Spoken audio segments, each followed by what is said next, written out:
पण ते त्याच वेळी घेतात, त्यामुळे सुरगाण्यात दिवाळीच्या वेळी बाजार भरला जातो. तुम्ही बघू शकतात. म्हणजे आता गर्दी वाढते. तशी 10 वाजले वगैरे झालंय माझं आणि मी पुन्हा दुकानात आले आणि साक्षीताई जेवायला गेले. ती जेवण करून आले की मग आता दुकानातच राहू दिवसभर. मला जेवढं पॉसिबल आहे तेवढं शूट करायचा नक्कीच प्रयत्न करेन मी, बिकॉज गर्दी असते दुकानात आणि आज तर मेन सण बाजार आहे.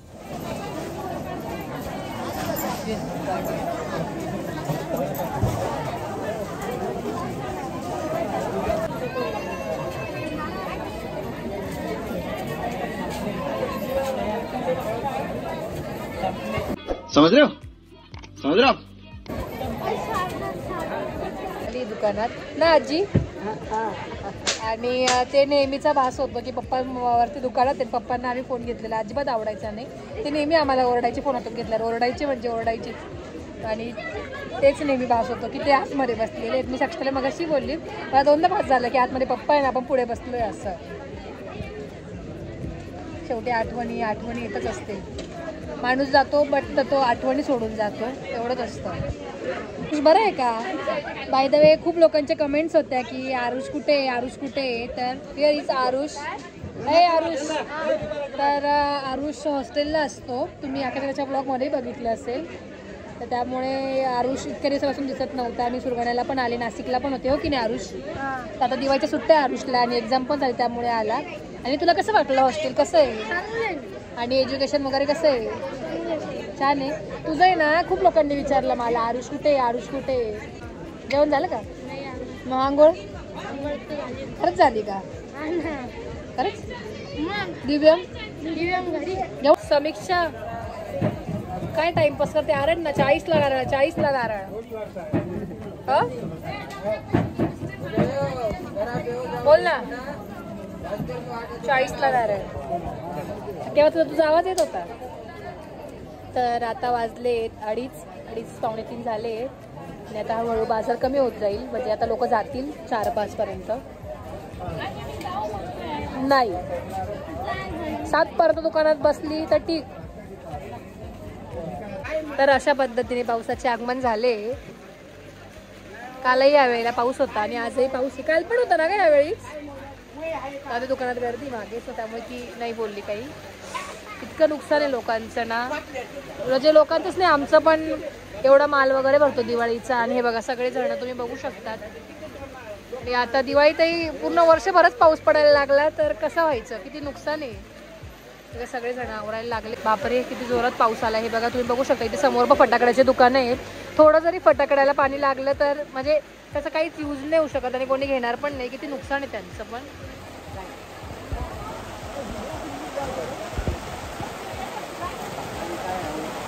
तेव्हा हे बघा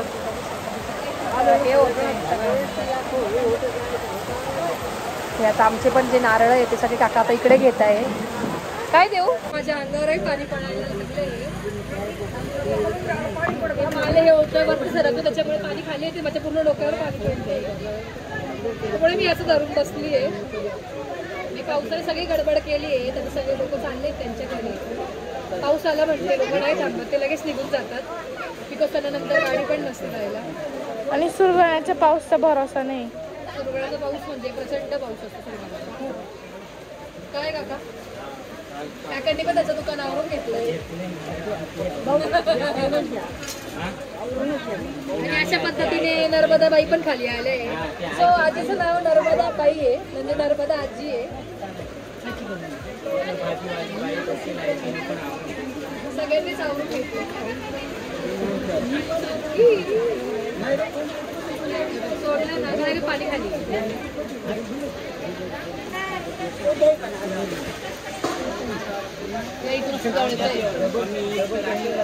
अजून कळायला पाहिजे.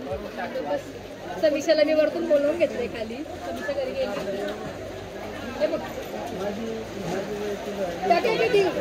पिवळं पाहिलं का? सकाळला नाही ते पडतंय वाटतं. तर इकडून पाणी येतंय आणि ते खूप जास्त येतंय. तर इथे खोके वगैरे पण ठेवले, तर मग ते गुळ वगैरे पण खराब होईल, त्यामुळे पाईल टाकला. तुम्ही बघू शकता ऑलमोस्ट सगळ्यांनीच असं टाकून घेतलंय पाल. ज्याला पाल म्हणता, कोणी दुसरं पण काय म्हणत असेल, पण आमच्या इकडे सुरगाणा साईडला हे जे असतं ना, हे जे लावले वरती याला पाल म्हणतात. आणि इथे पावसामुळे छत्री कोणी आणली नाही त्याच्यामुळे लोक. तुझं काय? ये देखो और से देखो ये लड़की को. कपडे ये काय काढू पाणी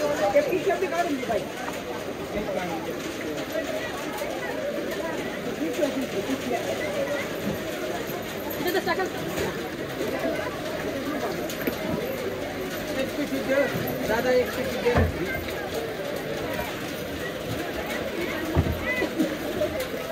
आता घे डोक्यात झालं.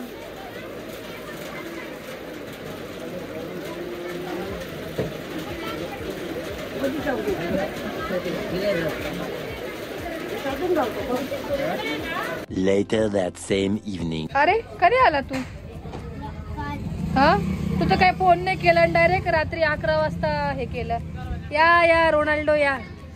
तर हे आहे रोनाल्डो, भावी रोनाल्डो, आणि हे आहे भावी विराट कोहली. भावी म्हणजे पुढच्या पिढीतले ना. हा जर्सी घालतो, जर्सी किंवा शर्ट रोनाल्डोचे घालतो. आणि हे हा नाही हा याला खूप मोठा फॅन पण आहे आणि फार क्रिकेट करतो, त्याच्यामुळे मी याचं नाव विराट ठेवलंय. विराट बेटा. सो अशा पद्धतीने. आणि बाय द वे आज आमचा पाणीपुरीचा प्लॅन आहे, तर आज पाणीपुरी बनवणार आहे आम्ही टेरेस. पण मग सगळ्यांना सगळं करावं लागेल. हे तुम्ही जाशाल आणि मस्त आई ती पाणीपुरी द्या मग. आणि बाय द वे तुमची आज नाईट आउट पण होती ना, तुमचे भांडणं झाले ते सॉल्व्ह झाले का? काय रे आरुष? पुऱ्या आहेत ना, त्याला ना होल पाडायला लावलं, तुला फुगाने करायला लावला, फोडूनच टाकली. ते बघ ती कशी करते. तर अशा पद्धतीने आमची पाणीपुरी रेडी झालीये. हो. तर तिखट पाणी आहे ते आता घरी बनवलं. पुदिना आणला होता नाशिक वरून, एकदम परफेक्ट सगळं सामान व्यवस्थित आणलंय. आणि हे जे चिंचेचं पाणी आहे हे मम्मीचं बनवलेलं असतं घरी. हा तर ते आहे अशा पद्धतीने. हा नाही तू आली होती मागे, बट तेव्हा तुला बरं नव्हतं त्याच्यामुळे तिने खाल्ली. मम्मीला पण पाणीपुरी आवडते म्हणून मग घेऊन आली. आणि तू एवढे छोटे होल पाडतो, त्याच्यात टाकता येणार आहे का? असं थोडस हे तर कर. विराट बाळा तू असं का करतो विराट? हा विराट ए विराट बाई काय केलं?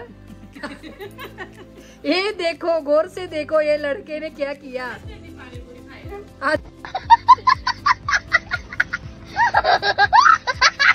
तूच टाक आणि तूच का आता. हे बघा डोळा दाखव, तुझा डोळा दिसेल पण त्याच्यामध्ये.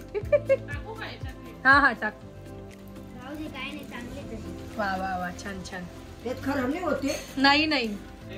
तर आमचा प्लॅन हा टेरेसवर होता, पाणीपुरी वरती घेऊन जाऊया आणि करू, बट खूप लेट झालं. साक्षीताईला दुकान वाढवायलाच वेळ झाला. टेरेस विराट टेरेस पे जाणार होता. विराट बाबू विराट आमच्या इथे काही पण शूट घ्यायचं असेल ना, बॅकग्राऊंडला एवढा आवाज असतो ना. मेन कार्यकर्ते तर आमच्या आजी आहे.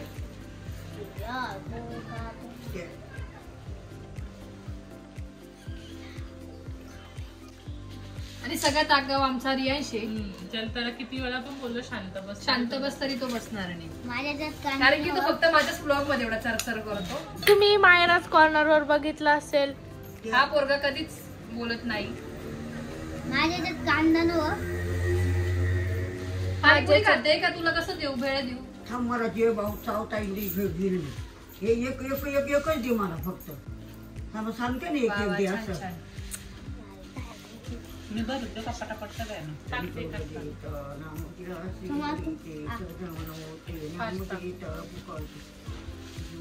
खड्डे इतके भोंगार पाडले तुम्ही ना. एक पण काम व्यवस्थित करू शकत नाही तुम्ही पोरं. मी 7 करून देऊ का? नको रियांश. शेवटात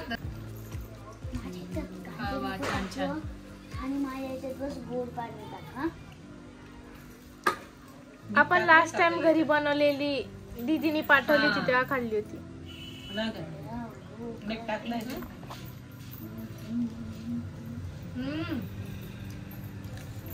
एक एक घ्या. एक त्याच्यात जैन हो जैन बघू एक मला फक्त गोड पाणी वाली एक मला पोरी बघा